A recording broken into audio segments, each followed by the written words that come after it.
el Espíritu Santo, la tercera persona de la Trinidad y una de las personas menos entendidas realmente dentro de la Iglesia.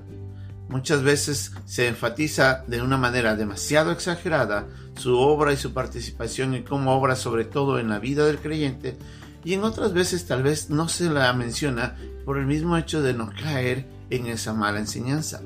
Pero ¿qué es lo que nos dice Pablo en esta carta, en el capítulo 3, cuando él, hablando de la presencia del Espíritu Santo en la iglesia, nos recuerda de que nosotros somos como iglesia el templo del Espíritu Santo y que Él obra en nosotros? Vamos a ver qué es lo que Pablo nos quiere decir en esta lección, una vez más aquí, en Un Momento con Dios.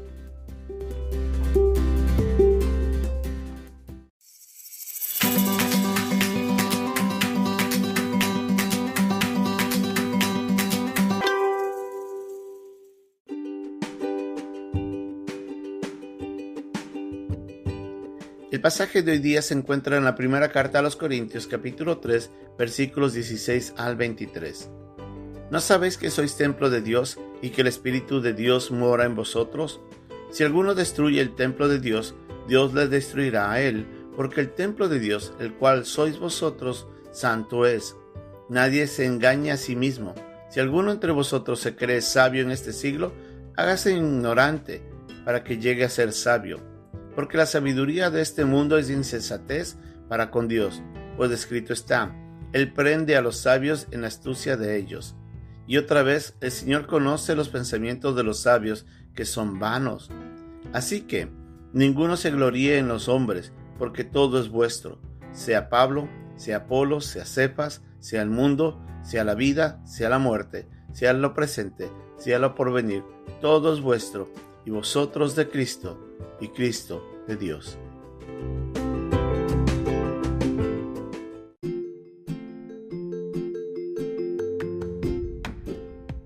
Como habíamos mencionado en unas lecciones anteriores, Pablo quería enfatizar en estos primeros capítulos de la primera carta a los Corintios principios importantes que le llevaría posteriormente a llevarles a reflexionar en la manera como estaban viviendo el cuerpo de Cristo ahí en Corinto, la iglesia que estaba establecida, que fue establecida por él, y que después de un tiempo llegó Apolo y comenzó a trabajar, y cómo la gente estaba mirando, la manera en la que ellos percibían la presencia de estos maestros y cómo se alineaban a ellos. Y en medio de eso, él les recuerda de que son salvos por gracia, les recuerda de que son salvos por la predicación del Evangelio, de que ellos llegaron a conocer el poder del Espíritu Santo a través de la predicación.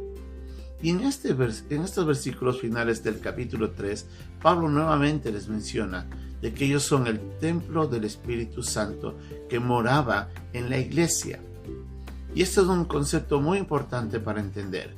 Si bien el creyente, cada vez que una persona recibe a Cristo como su Señor y Salvador, en el día de la salvación, el Espíritu Santo entra a morar en el creyente y, como nos dice en Efesios, entra a ser parte del sello, esa garantía de que cada persona que ha recibido a Cristo le pertenece a Dios, y de esa forma nosotros podemos asegurar una de las formas en las que aseguramos nuestra salvación es mediante la presencia de Dios en la persona del Espíritu en nuestras vidas.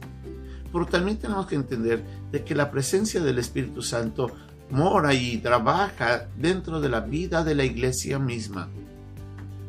Nosotros vemos esto desde el día en el que en Pentecostés, cuando descendió el Espíritu Santo, trabajó en todos los que estaban reunidos ahí orando, y en ese día de la mañana cuando ellos comenzaron a hablar en lenguas, y comenzaron a hablar en lenguas que otras personas entendían porque eran lenguas de otras naciones, gente que había hablado de otros idiomas entendían lo que estaban diciendo en ese momento los discípulos.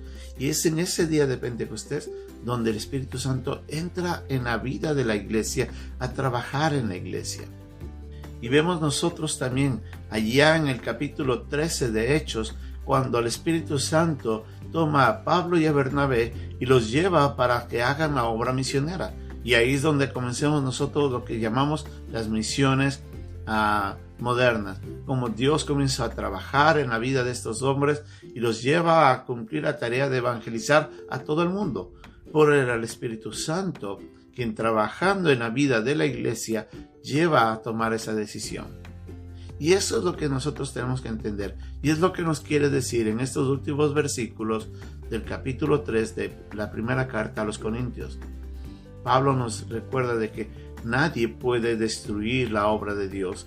Y aún así, si es que alguien quiere o osa destruir la obra de Dios, entra en juicio.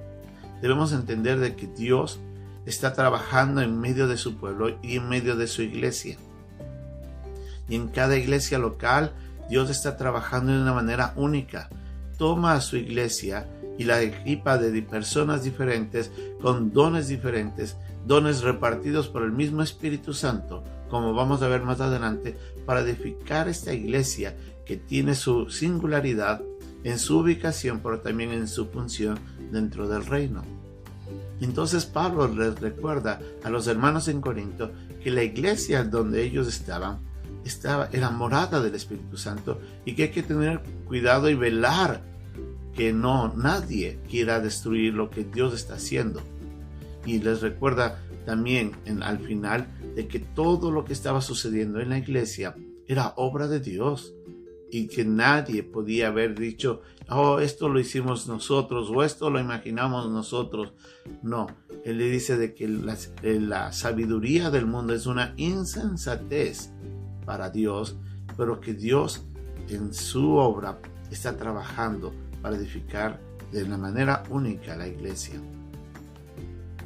Les recuerda también de que hay que tener cuidado de que tanto Pablo como Apolos, como Cefas, o en este caso Simón Pedro, y todas las demás personas, de una u otra manera, todos pertenecen a Dios y todos pertenecen a la obra que Dios está haciendo en medio de la iglesia. Así es que nadie puede alinearse de una u otra forma, como habíamos visto que la iglesia se estaba separando a causa de esta división por la identificación con uno u otro servidor.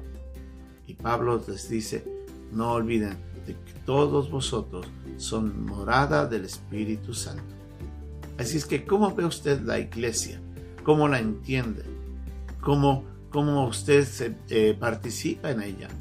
Recuerde de que dentro de nosotros está el Espíritu Santo, pero Dios a través del Espíritu Santo también nos lleva al cuerpo para ser parte, y a través de los dones nosotros participar en ella. ¿Está siendo usted partícipe de la obra de Dios a través de la iglesia? ¿O usted tal vez está queriendo intervenir y destruir lo que Dios está haciendo? Cada uno de nosotros tenemos una responsabilidad dentro de la iglesia, y todos deberíamos participar para edificarla y para mantenerla unida, no para separarla. Es muy importante recordar de que la iglesia ha sido separada por Dios o santificada para un propósito, y como tal tenemos que nosotros honrarla. Debemos dar gracias a Dios, que es a través del Espíritu Santo y no de capacidad humana ni de entendimiento humano en la que se va edificando la iglesia. Y en eso también nos podemos sentir bendecidos, sabiendo de que Dios está trabajando en nosotros, llevándonos a hacer su voluntad. Todo lo que Dios está haciendo es completamente hermoso. A través del Espíritu Santo, Dios trabaja en nosotros y a través de nosotros para edificar su iglesia. Y seamos partícipes de esta manera de algo que Dios maravillosamente está edificando.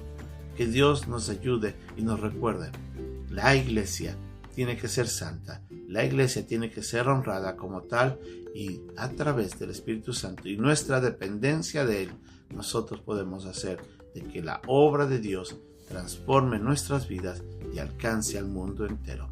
Que Dios nos bendiga.